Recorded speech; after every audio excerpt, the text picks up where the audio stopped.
Assalamualaikum warahmatullahi wabarakatuh. Jumpa lagi dengan saya Suwandi di channel Dunia Ikan Gabus. Ya, pada kesempatan hari ini kita masih menjawab pertanyaan-pertanyaan seputar budidaya ikan gabus yang sudah chat di 081 665 8779 ya, yang sudah chat di 081 665 8779 ya. Pertanyaan pertama ya dari ini Mas Ikin yang ada di Indramayu. Assalamualaikum. Maaf mengganggu Pak. Ya, saya Ikin dari Indramayu. Ya. Saya sering mengikuti channel YouTube Bapak ya. Di belakang rumah saya ada sedikit tanah kosong. Mau saya manfaatkan untuk usaha ikan gabus. Ya. Saya sangat tertarik tentang kemitraan dan yang Bapak tawarkan. Cara bagaimana biar bisa gabung dengan Bapak. Mohon maaf, saya dapat nomor Bapak dari YouTube Bapak. Ya, untuk Mas Ikin yang di Indramayu, bergabung dengan kemitraan ini di CV Minaja Lestari, yang jelas memilih dulu salah satu. Jadi mau ikut kemitraan pembenihan ataupun ikut pembesaran. Jadi memilih salah satu karena memang di sini tidak boleh merangkap ya. Kalau yang pembibitan tidak boleh di pembesaran, kalau yang pembesaran tidak boleh di pembibitan. Ya, nah begitu nanti Mas Ikin memilih salah satu, ya baru nanti ada aturan-aturan kemitraan yang harus diikuti ya. Dan nanti bisa menyampaikan pilihannya mana, mau pembenihan atau mau pembesaran. Nah, nanti baru saya jelaskan untuk aturan mainnya. Ya, pertanyaan berikutnya dari Bapak Yusuf yang ada di Aceh. Ya, Assalamualaikum warahmatullahi wabarakatuh. Waalaikumsalam warahmatullahi wabarakatuh. Apa kabar Pak Suwandi? Alhamdulillah baik. Saya Pak Yusuf Purnawirawan dari Aceh ya. Saya mau tanya Pak, saya kepengen pelihara ikan gabus tapi sulit mendapatkan bibit. Bagaimana kalau mencari induk alam, apakah bisa dibuat untuk indukan? Ya mungkin Bapak bisa membuat bibit sendiri ya Pak. Jadi bisa mencoba mengambil indukan dari alam atau mengambil bibit dari alam ya. Kalau saran saya mungkin daripada mengambil bibit mending membuat indukan dari alam, karena kalau misalkan kita ngambil bibit ya, kalau misalkan kita nggak melihat induknya, bisa dikhawatirkan kita mendapatkan bibit yang kurang bagus ya. Kalau induknya masih kecil-kecil sudah ada anaknya, itu kita ambil, itu hasilnya nanti kurang bagus. Mending ngambil indukan dari alam kemudian dipijakan, nah nanti baru bisa mendapatkan bibit yang berkualitas ya Pak. Oke Pak Yusuf ya, sukses Pak Yusuf ya di Aceh. Ya.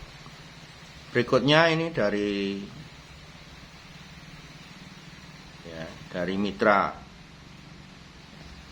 Mitra CV Minaja Lestari. Jadi pertanyaan berikutnya dari Mitra CV Minaja Lestari ya, saya nggak sebut nama ya.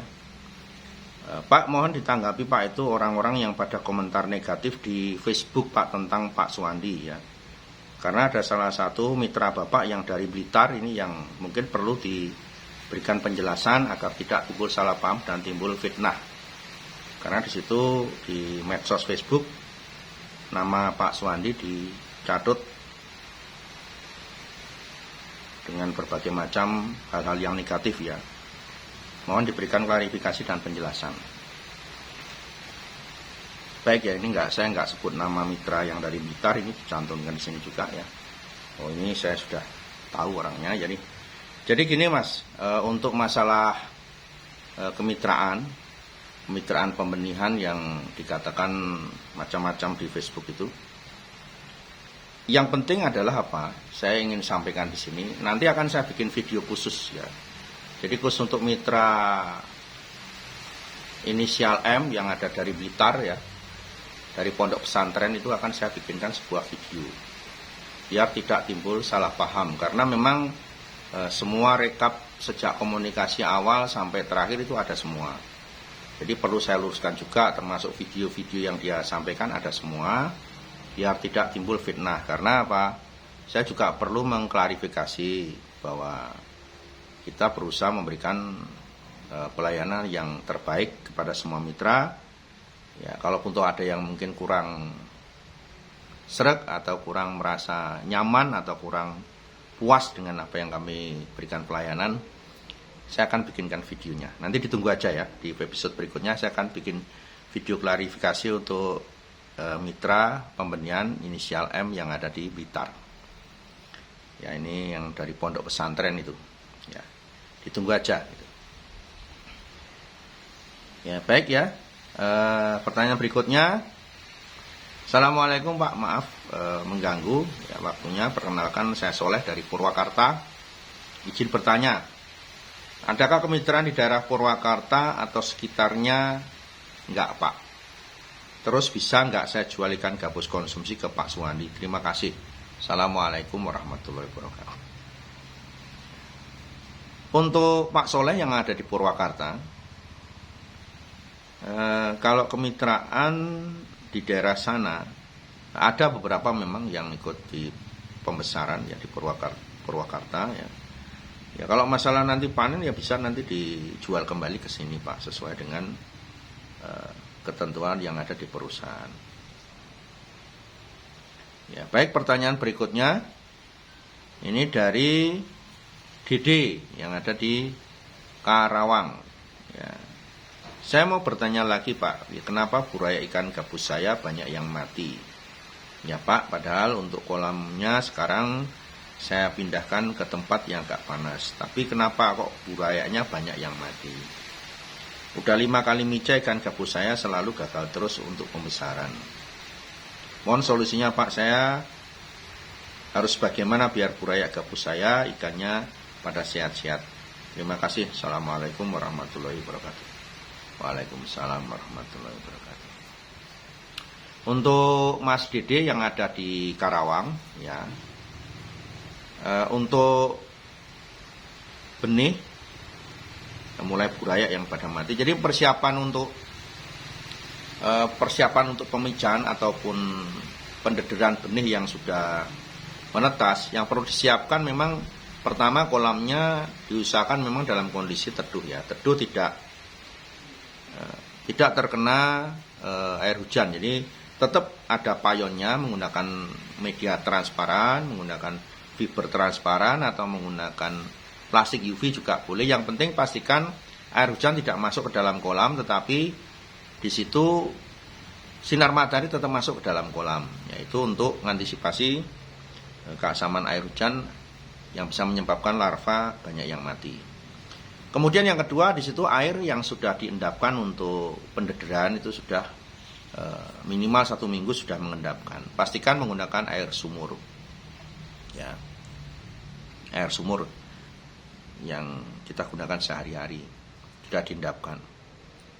Nah, kemudian tersedianya makanan. Ya, makanan awal berupa kutu air itu harus ready, harus ada. Yang menyebabkan kematian larva juga salah satunya adalah larva yang tidak makan. Tidak makan karena memang tidak tersedianya kutu air yang cukup untuk makanan larva yang ada di situ. Sehingga memungkinkan pasti banyak ikan yang mati di situ. Ya, kadang masih umur 3 hari sejak dia mulai mengelilingi kolam ya, itu sudah banyak yang mati kalau kutu airnya tidak tersedia. Ini penting sekali ya, jadi tingkat kehidupan buraya larva di awal itu beberapa faktor itu yang saya sampaikan.